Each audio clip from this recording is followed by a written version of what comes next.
এবারে যারা ইচ্ছাকৃতভাবে রোজা রাখে না তাদের কি শাস্তি হতে পারে এবং রমজান মাসের অসম্মানী করার কারণে কি শাস্তি হতে পারে আমি আপনি কল্পনা করতে পারবো না। শুনুন একখানা হযরত আলী কারামাল্লাহু ওয়াজহুল কারীমের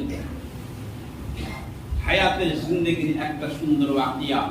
হযরত আলী মুর্তজা নবী মুস্তাফার জামাই, যিনি ইসলামের চতুর্থ খলিফা, তিনি একদিন কবর জিয়ারতের উদ্দেশ্যে রওনা দিলেন। দেখতে পেলেন কবরস্থানে একটা নতুন জোরে কবর।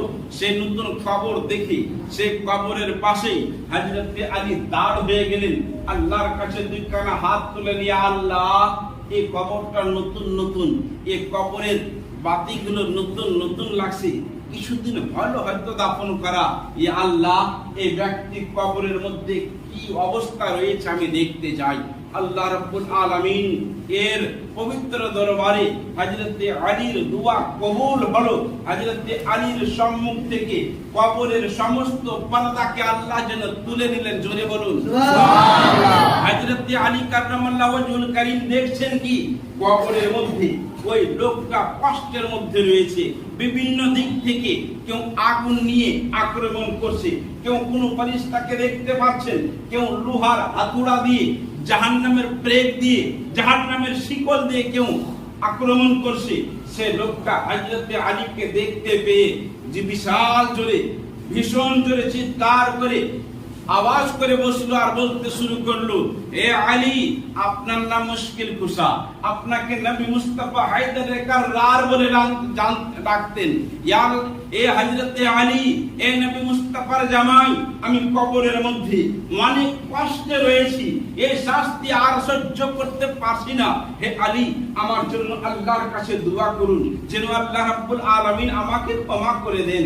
হযরত আলী কারামাল্লাহু ওয়াজহুল কারীম সেই কবরবাসীর এই মিনতি শুনে, সেই কষ্টের কথা শুনে নিজের দুই কানা হাত তুললেন, আল্লাহর কাছে বলতে লাগলেন, ইয়া আল্লাহ, এই কবরবাসীর আযাবকে তুমি বন্ধ করে দাও, এর কবরে তুমি রহমতি বৃষ্টি বর্ষণ করে দাও। এই মুহূর্তে হযরত আলী যখনই আল্লাহর কাছে ফরিয়াদ করলেন, গায়েব থেকে আল্লাহ আওয়াজ পাঠাচ্ছেন, অর্থাৎ গায়েবী আওয়াজ ভেসে আসলো। হযরত আলীকে বলা হচ্ছে, হে আলী, এই লোকটার জন্য তুমি আমার কাছে সুপারিশ করিও না, আরো কোন মৃত্যু ব্যক্তির জন্য তুমি সুপারিশ করো, আমি তোমার দোয়াকে কবুল করব এবং তার কবরের আযাবকে বন্ধ করে তার কবরকে আমি জান্নাতের বাগানে আল্লাহ পরিণত করে দেব। কিন্তু আলী, এই লোকটার জন্য তুমি সুপারিশ করিও না, তার পক্ষ থেকে আমার কাছে কোনো দোয়া চাইও না।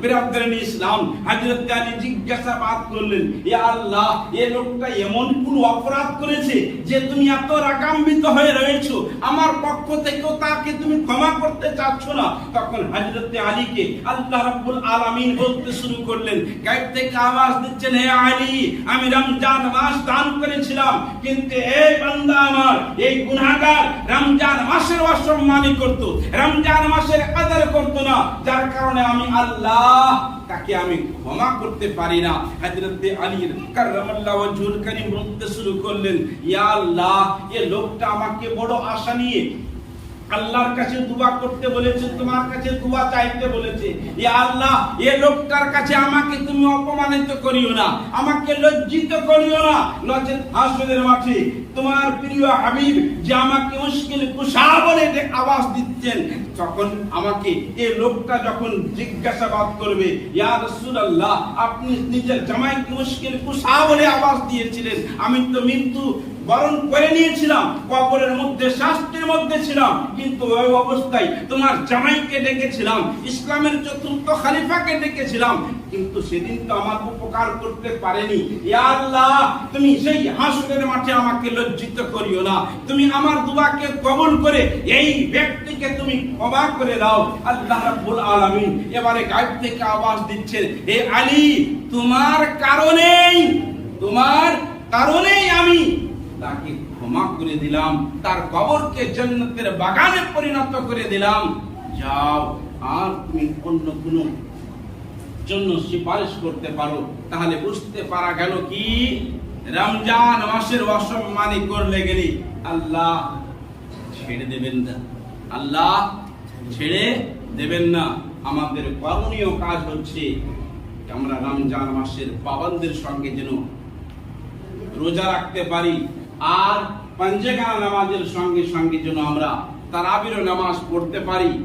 আল্লাহ আমাদের সবাইকে এই সমস্ত ইবাদতের মধ্যে দিয়ে জীবন পার করার জন্য তৌফিক দান করেন। সবাই আমরা বলি আল্লাহুম্মা আমিন।